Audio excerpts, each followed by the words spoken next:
আমাদের এই আনসার এবং ভিডিপি সদস্যরা খুব দ্রুত সবার আগে গিয়ে ওই মাটি সরিয়ে রাস্তা ক্লিয়ার করেছেন। তার জন্য আমি আমার পক্ষ থেকে এই বাহিনীর চট্টগ্রাম এবং পার্বত্য রেঞ্জের রেঞ্জ কমান্ডার হিসেবে সবাইকে ধন্যবাদ জানাই।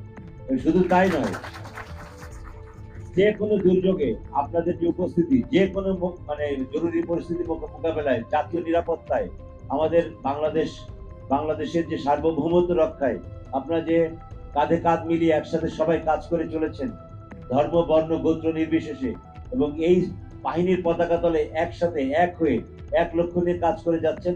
তার জন্য আমি বাহিনীর মহাপরিচালকের পক্ষ থেকে উপমহাপরিচালক হিসেবে আপনাদেরকে আবারও ধন্যবাদ জানাই।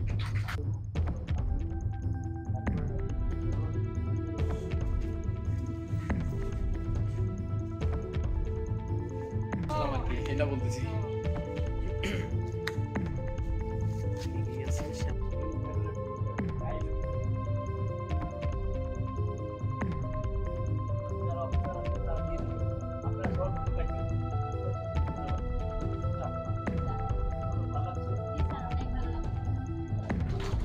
যে হিন্দু মুসলিম বৌদ্ধ খ্রিস্টান সবাই মিলে আমরা ভাই ভাই, আমরা একত্রে